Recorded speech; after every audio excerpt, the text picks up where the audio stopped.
Romanos capítulo 1. Y quiero leerle los versículos 1 al 7, sin estar bajo ilusión alguna de que vamos a cubrirlos todos, pero vamos a leerlos.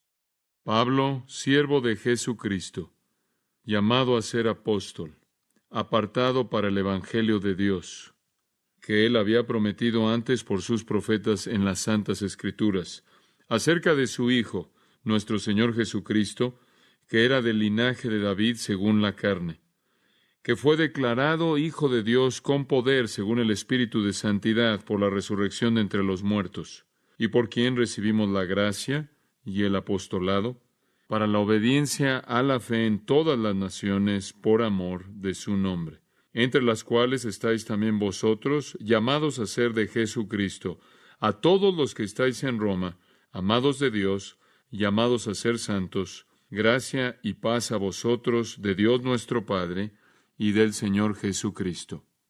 El enfoque de la introducción de Pablo en la epístola a los Romanos está en una frase al final del versículo 1. La frase es el Evangelio de Dios. Realmente ese es el tema de la epístola entera, las buenas nuevas de Dios. Una mirada rápida a cualquier periódico, un vistazo de cualquier revista semanal nos recuerda que en nuestro mundo las noticias son malas y están empeorando. Y lo que está sucediendo a gran escala simplemente es una multiplicación de lo que sucede a nivel individual. Malas noticias. De hecho, eso se ha vuelto un coloquialismo en nuestra época. Malas noticias. Como usted puede ver, los hombres y las mujeres están bajo un poder aterrador. Y ese poder que está en la profundidad de su ser, los empuja a la autodestrucción. Ese poder es el pecado, y el pecado es lo que lleva a las malas noticias. Simplemente a manera de resumen, veo 4 áreas primordiales en donde el pecado produce malas noticias para la raza humana, y en cierta manera son secuenciales. Y no pretendo que estas sean exhaustivas o cubran toda área de la vida, pero simplemente para motivarlos a pensar. Las primeras malas noticias que el pecado trae a un individuo es el egoísmo. Son malas noticias en la existencia humana que cada uno de nosotros esté inclinado hacia cumplir nuestro propio deseo en particular a costa de lo que sea. El elemento básico de la pecaminosidad es el dominio del yo, el ego. Inclusive esto comenzó cuando Satanás cayó. Él dijo, yo haré. 5 veces en estos verbos. El hombre ha heredado esta propensidad con la venida del pecado. Él es absolutamente egoísta, está centrado en sí mismo. Él quiere hacer lo que quiere, si se le permite. Y lo que una sociedad permita, él va a hacer. Él va a ir hasta donde la tolerancia de la sociedad llegue. El hombre va a consumir todo lo que está en sus ojos, en su propia concupiscencia. Él va a consumir cosas, y va a consumir a gente, y va a consumirse a sí mismo. Y cuando un amigo, un cónyuge, un amante o un miembro en su familia cesa de proveer lo que un individuo quiere, entonces es descartado como un par viejo de zapatos que no sirven para nada. Vivimos en un mundo en donde la gente está demandando sus propios derechos. Y esto no es nada más que la manifestación de lo que hay en la profundidad del corazón del hombre, egoísmo autodestructivo. Todo mundo quiere derechos. Y la meta definitiva en la vida es alcanzar la satisfacción personal. Satisfacción personal. Sea que usted esté en el mundo de los negocios o en el matrimonio, o sea que esté en alguna relación amorosa, el hombre termina pervirtiendo todo debido a su deseo egoísta por obtener ganancia, fama, dominio, popularidad, dinero, satisfacción física.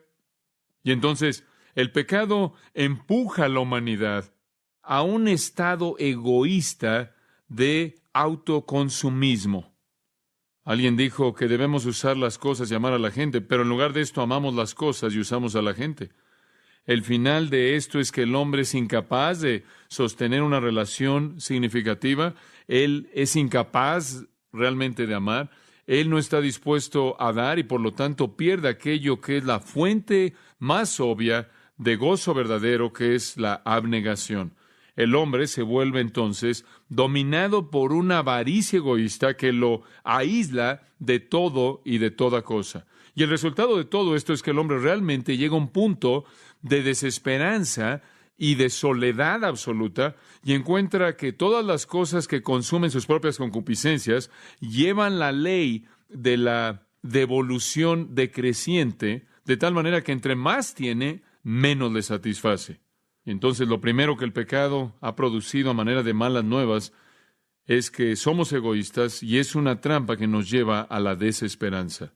Ahora, las malas nuevas que el pecado produce, egoísmo, nos lleva a una segunda área que también son malas nuevas. El hombre no solo es egoísta, sino también es culpable.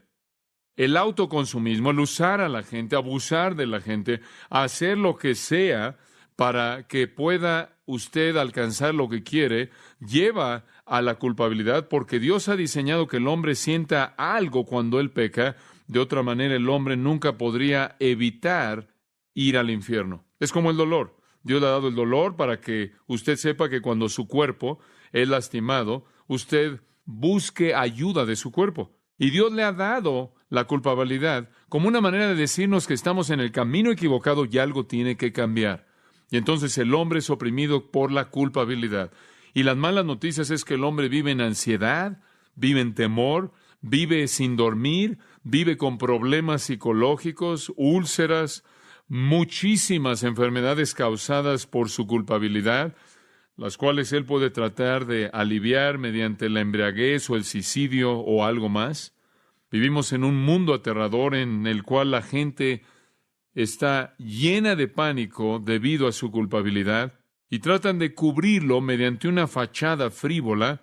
Algunas personas tratan de evitar la culpabilidad real mediante el dinero, las posesiones, el alcohol, las drogas, el sexo, los viajes, el psicoanálisis, echarle la culpa a la sociedad por su culpabilidad, echarle la culpa a alguna tradición bíblica anticuada que se les impone, culpando a Dios, a los cristianos, a la iglesia, a sus padres, a algún trauma prenatal. Inclusive escuché de un hombre que le echó la culpa a un plátano que su mamá le dio cuando era pequeño para justificar su culpabilidad.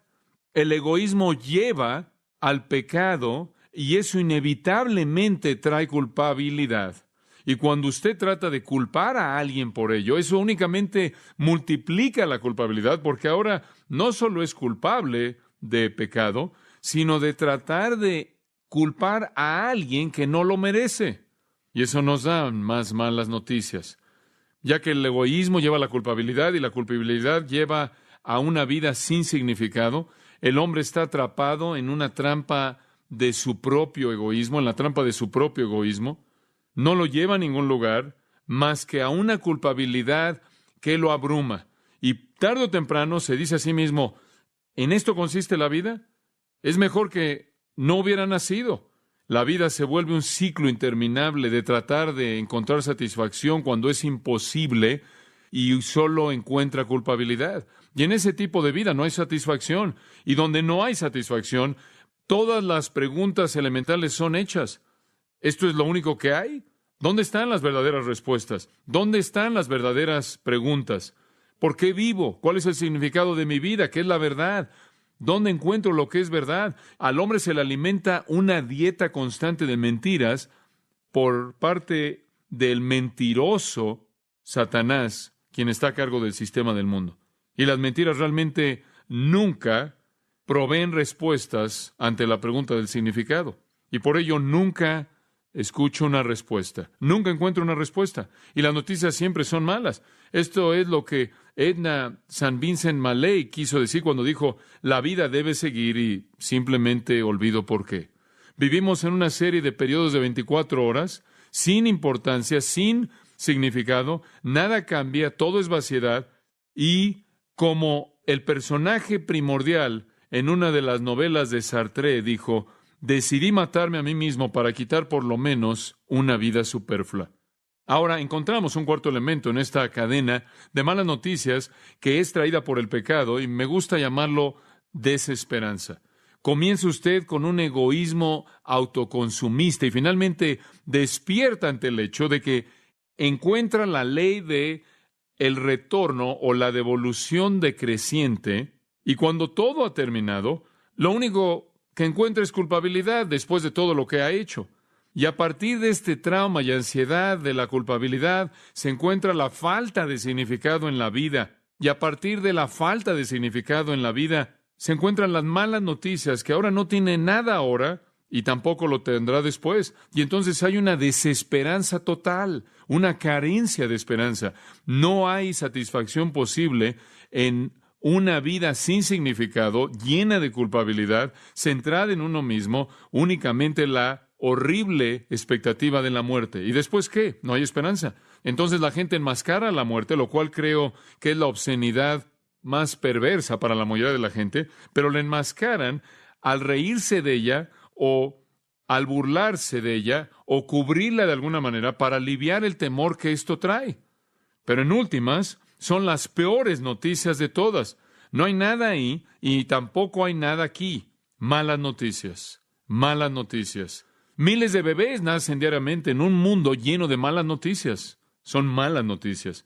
Y a lo largo de este proceso, los hombres se encuentran hundiéndose a mayor y mayor profundidad en un dilema porque son empujados ahí por el mentiroso Satanás, que continúa alimentándolos con las mentiras a través del sistema en el que viven. Y la manifestación de todo este pecado que ha producido malas noticias es lo que usted lee cuando toma el periódico Los Angeles Times, malas noticias. E inclusive los destellos de buenas noticias, que así le llaman, son momentos de descanso en una saga interminable de malas noticias. Es como alguien dijo acerca de los tratados de paz. Los tratados de paz y los tiempos de paz son solo esos momentos donde toda persona se detiene para recargar sus armas. Inclusive los pecadores tienen que dormir. Y un breve respiro y quizás algo de lo que supuestamente se llaman buenas noticias no duran mucho. ¿Hay buenas noticias? ¿Realmente hay buenas noticias? ¿Buenas noticias acerca de que el pecado puede ser enfrentado? ¿Buenas noticias acerca del egoísmo que no tiene que vivir de esa manera? ¿Buenas noticias acerca de la culpabilidad y ansiedad que puede ser aliviada? ¿Hay alguna buena noticia acerca del significado de la vida? ¿Hay alguna buena noticia acerca del futuro, de la vida futura después de la muerte? ¿Hay alguna buena noticia? Pablo dice en el versículo 1 que hay buenas noticias y esas son el Evangelio, las buenas noticias de Dios. Y de eso trata Romanos. Pablo comienza en el versículo 1 con las buenas noticias de Dios. Y en el capítulo 15, conforme llega al final, en el versículo 16, él dice: soy ministro de Jesucristo a los gentiles, ministrando las buenas noticias de Dios. Entonces, como un paréntesis en esta epístola, se encuentra la gran realidad de que Pablo está trayendo buenas noticias. Buenas noticias. Pablo también lo llamó las buenas noticias bienaventuradas. Las llamó las buenas noticias de salvación. Las llamó las buenas noticias de Jesucristo. Las llamó las buenas noticias de su Hijo. Las llamó las buenas noticias de la gracia de Dios. Sea lo que sea que lo llamó, fueron buenas noticias. Buenas noticias de que el pecado podía ser perdonado. Buenas noticias de que la culpabilidad podía ser quitada. Buenas noticias de que la vida podía tener significado. Buenas noticias de que el futuro tenía una realidad que era eternamente gloriosa. Buenas noticias. Y usted pensaría que estamos predicando las malas noticias por la manera en la que el mundo reacciona. Pero así de torcidos están porque están bajo la influencia del mentiroso. Tenemos buenas noticias. Ahora, al avanzar a lo largo del libro de Romanos, veremos las riquezas incomprensibles de las buenas noticias y cómo se desarrollan frente a nosotros. Pero quisiera decirle, y tomo un segundo para decirle esto, no planeaba hacerlo, pero quisiera decirle que el enfoque entero de los 16 capítulos de Romanos se destilan en los primeros 7 versículos. ¿Puedo entender a Pablo? Él está tan emocionado por lo que va a decir que no puede esperar el decirlo hasta que llegue al final del 16. Entonces él resume todo lo que va a decir en los primeros 7 versículos, destila el enfoque entero de su epístola entera.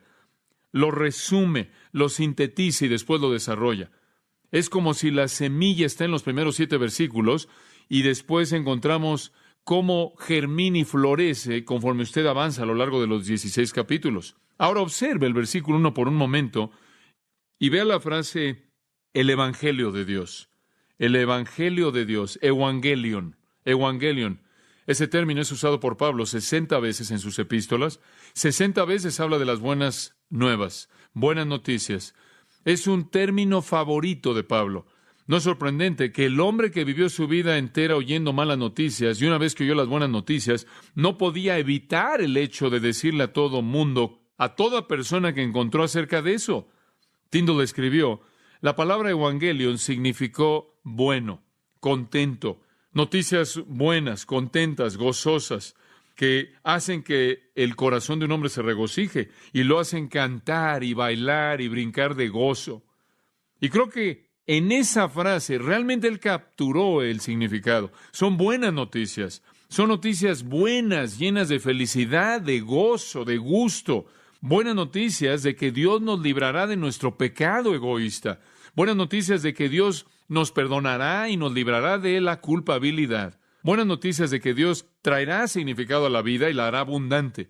Y buenas noticias de que hay esperanza para la vida venidera. Y note también en el versículo 1 que son buenas noticias de Dios. Y ese es el enfoque del griego, dice de Dios. Y es importante que Pablo dijera eso, porque la palabra evangelion era una palabra griega común.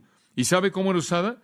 Era usada en el culto de la adoración al emperador. Estaba relacionada con el culto al emperador. Ahora usted recordará que en el Imperio Romano la gente tenía la responsabilidad de adorar al emperador como si fuera Dios, un Dios. Y cuando alguien que venía del partido oficial del emperador iba a hacer un anuncio importante acerca de algún acontecimiento importante que tenía que ver con el emperador, era llamado el Evangelion, buenas noticias. Por ejemplo, buenas noticias, el emperador ha dado luz a un heredero. Esa sería una manera en la que era usada. O, buenas noticias, el heredero ha llegado a su edad. O, buenas noticias, tenemos un nuevo emperador conforme llega al trono. Esto era el Evangelion. Pero Pablo dice esto. Escuchen, les estoy escribiendo en Roma los que están acostumbrados a oír el Evangelion del Imperio Romano y les estoy diciendo, ustedes tienen buenas noticias, pero no son de César. ¿Son de quién? De Dios. Realmente esas son buenas noticias, porque francamente la mayoría de los Césares eran malas noticias para comenzar. Estas son buenas noticias de Dios. Ahora, usted no puede detenerse y pensar, ¿por qué Dios me va a dar buenas noticias? No lo merezco, y tiene razón, pero así es Él. Él trae buenas noticias a aquellos que no lo merecen. El doctor Donald Gray Barnhouse, creo yo, captura el pensamiento en un párrafo fascinante en el cual él relata una historia. Escuche, él dice que se le contó de un joven en Francia que era muy amado por su madre, que se entregó a una vida de impiedad que lo llevó más y más al pecado a mayor profundidad. Él se enamoró de una mujer perversa que lo alejó aún más y más a la injusticia. Lo llevó a la injusticia. La madre, de manera natural, buscó traerlo de regreso a un plano más alto y la otra mujer lo resintió de manera amarga. Y una noche la historia cuenta que la mujer mala acusó al hombre de que realmente no la amaba porque él permitió que su madre interfiriera. Y él prometió y le dijo que la amaba. Ella apeló a su mente embriagada diciendo, si realmente me amas, entonces te vas a deshacer de tu madre y de sus ruegos constantes. Bueno, de acuerdo con la leyenda, el joven salió corriendo de la habitación a una casa cercana en la cual su madre vivía y le pegó hasta matarla, arrancando el corazón de su cuerpo para llevarlo de regreso a su amante como prueba de que él había quitado la vida de su madre. Y después, dice Barnhouse, llegó el clímax del cuento. Conforme entró corriendo en su insensatez, él se cayó y a partir del corazón ensangrentado salió una voz que le dijo, hijo mío, ¿estás lastimado? Barnhouse dijo, esa es la manera en la que Dios ama. Un perdón absoluto y total.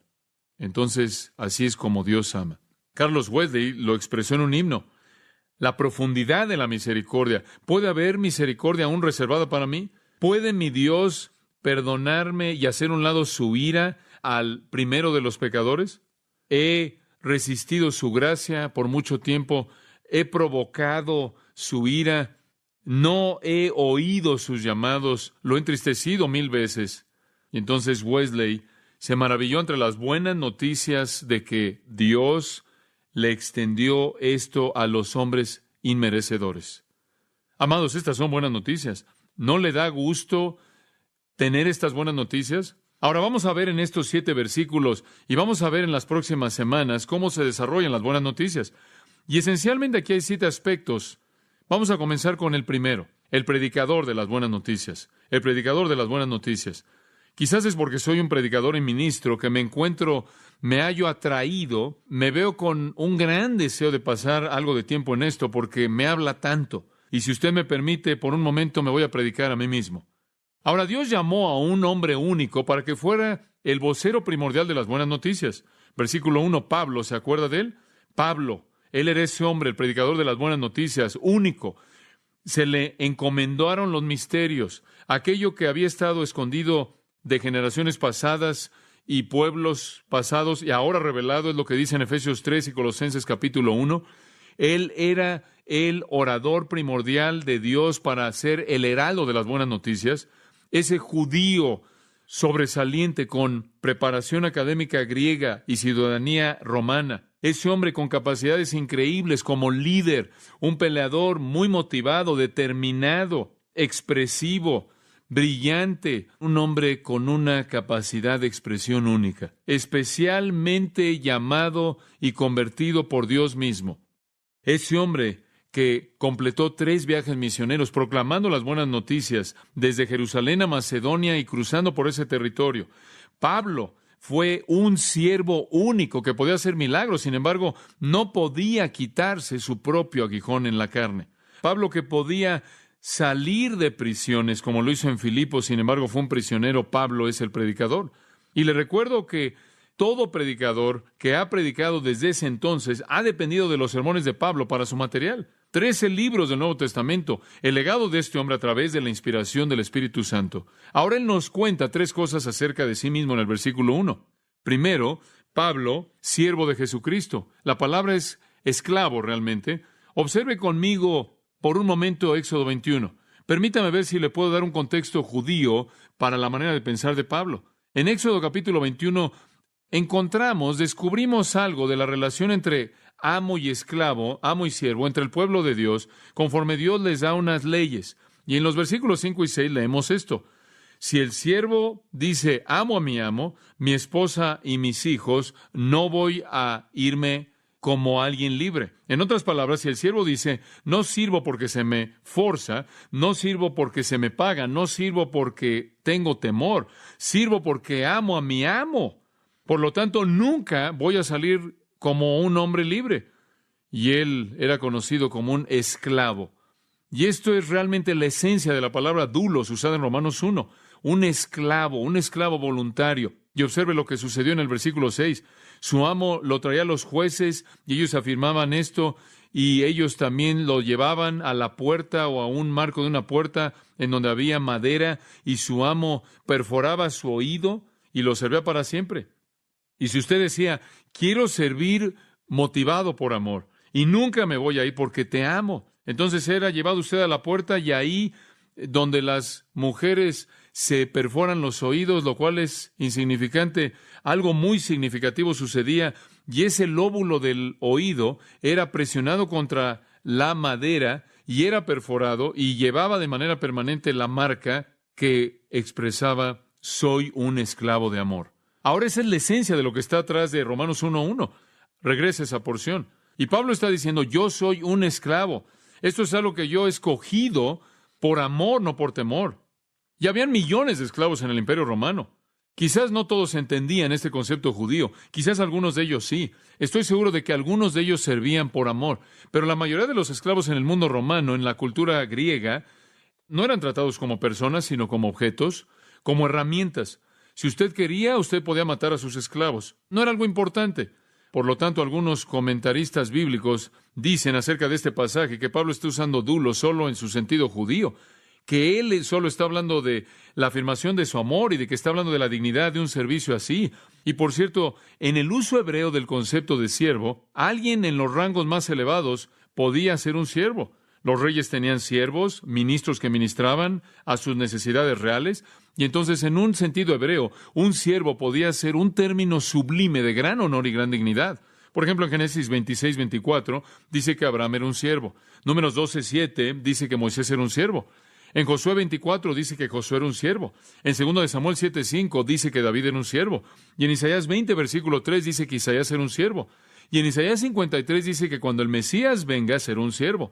Y entonces muchos comentaristas creen que Pablo está diciendo, soy un siervo de Jesucristo, y que dice esto como un énfasis de la dignidad de su responsabilidad en un sentido hebreo, más que en un sentido griego de menosprecio.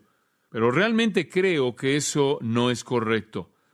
No es el punto de Pablo. Sí hay cierta exaltación, hay cierto honor, hay cierta dignidad maravillosa e incomprensible por ser llamado un siervo de Jesucristo. Hay un sentido en el que usted espera servir a la majestad y realeza del Rey de Reyes y Señor de Señores, y eso es verdad. Pero no es verdad separar eso de lo que los gentiles habrán entendido del mismo término. Y para el mundo griego mismo, doulos significaba esclavitud total, un esclavo, no dignidad, sino humildad. Y yo creo que Pablo quiere que veamos eso en ese sentido también. Él escoge otras dos palabras para hablar de su servicio. 1 Corintios 3 nos da una de ellas, versículo 5. Y aquí obviamente su énfasis se encuentra en la humildad. ¿Qué pues es Pablo y qué es Apolos? Diáconos. De ahí obtenemos la palabra diácono, significa un mesero. Si usted veía esa cultura, realmente significaba alguien que quitaba los platos sucios. ¿Pero qué somos nosotros más que meseros, mediante los cuales creísteis, conforme a cada uno concedió el Señor? Yo planté, Apolos regó, y Dios dio el crecimiento. Así que en el que plantes algo, en el que rega, sino Dios que da el crecimiento. No somos nada, él dice, sino meseros. Más adelante, en 1 Corintios 4:1, él dice, somos siervos de Cristo. Y él usa una palabra diferente. Él usa la palabra huperetes. Es la palabra traducida ministros en algunas versiones. Es huperetes. Huper significa abajo. Etes viene de una palabra que significa remar. Es un remero. Tenían barcos de 3 niveles con tres cubiertas. En esas 3 cubiertas habían 3 niveles de esclavos de galeón que estaban remando para que esos navíos, esos barcos avanzaran. Y Pablo dice, acuérdense de mí, como un esclavo de galeón de 3er nivel. Eso es humildad. No puedo ir más abajo de eso.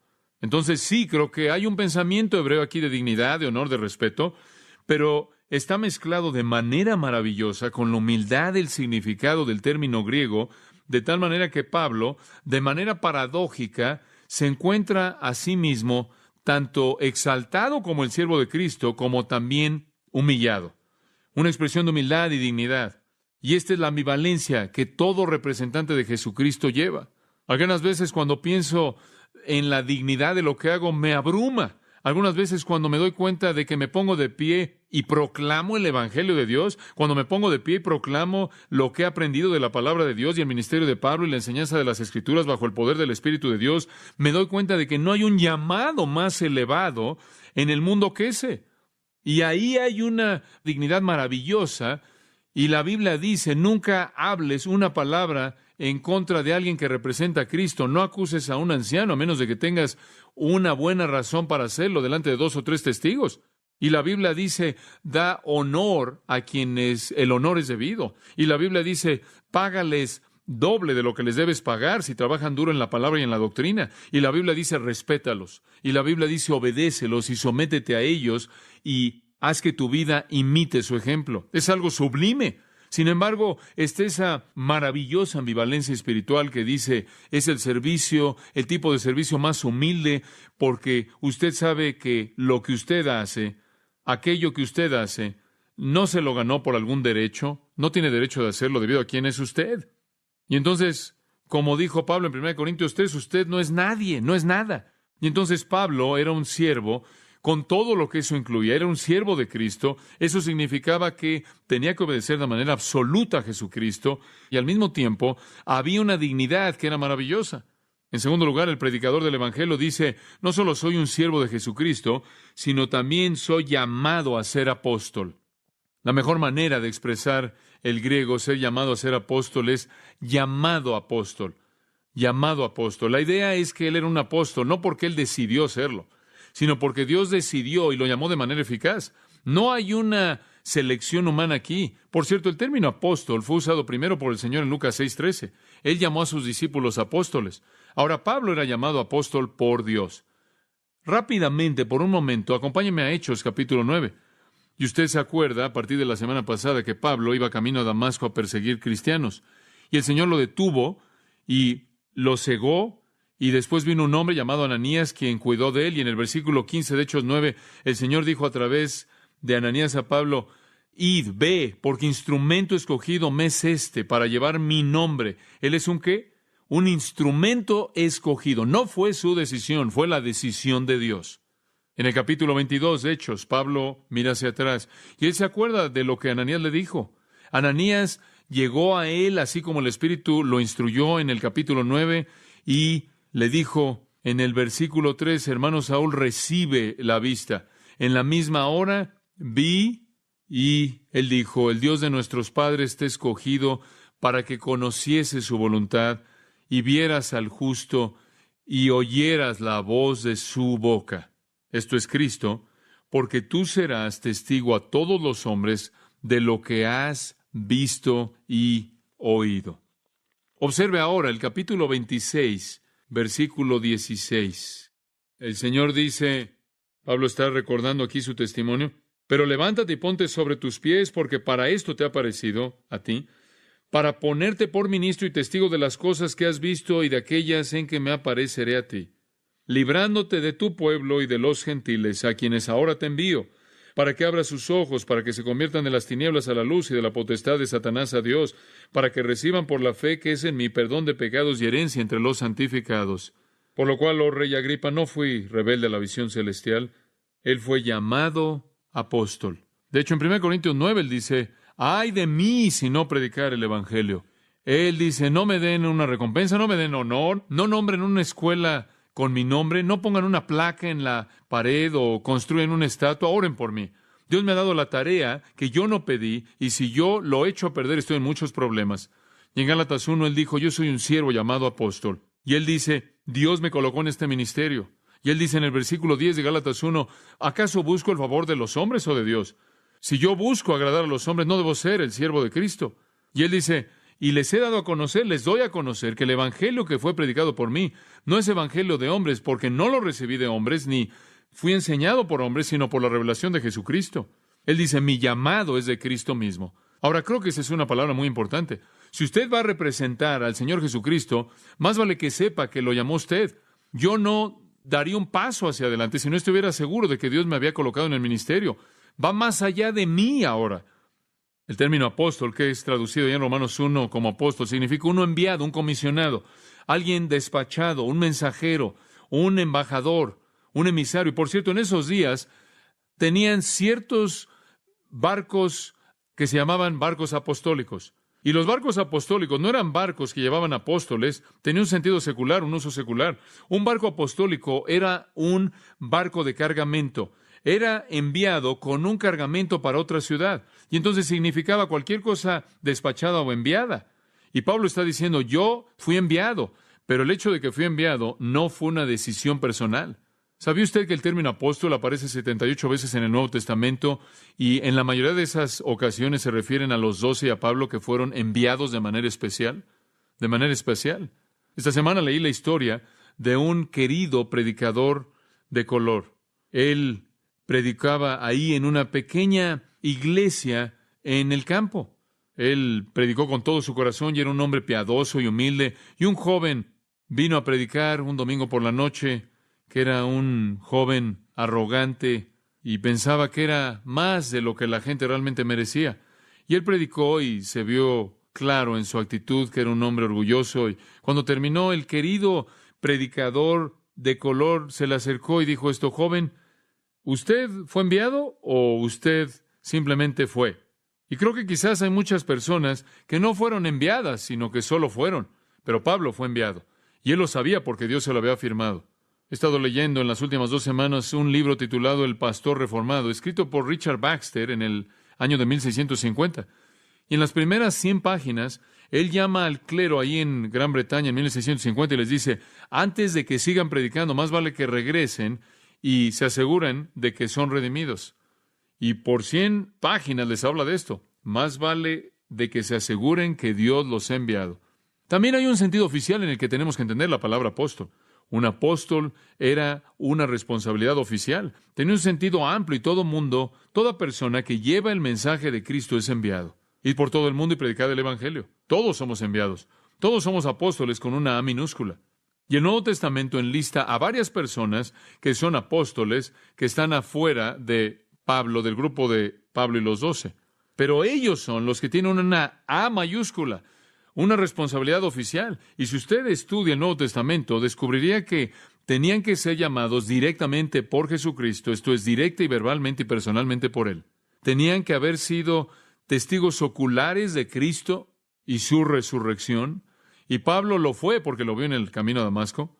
Fueron capacitados de manera especial por parte del Espíritu Santo para poder escribir correctamente el Nuevo Testamento, porque Jesús les hizo la promesa de que el Espíritu vendría y viviría en ellos y los llevaría a toda ¿qué? La verdad, y les traería a su memoria, haría que se acordaran de todo lo que Él había dicho. También se les dio la capacidad de hacer señales y milagros y obras poderosas, milagros que son llamados por el apóstol Pablo las señales de un apóstol. Y su responsabilidad no estaba restringida a una iglesia local, ni por un corto periodo de tiempo, sino que se volvieron el cimiento en el cual toda la historia de la iglesia está construida. Entonces, estos 12 apóstoles únicos, estos 12 hombres únicos, más uno, Matías, reemplazando a Judas, eran el cimiento. Tenían que ser llamados por Jesús mismo, tenían que ser testigos oculares de su resurrección, recibieron el Espíritu Santo mediante el cual pudieron escribir la revelación y pudieron hacer señales y maravillas y obras poderosas, y su responsabilidad se extendió más allá de cualquier congregación local, y Pablo fue una de esas personas tan especiales, y él sabía que Dios lo había llamado.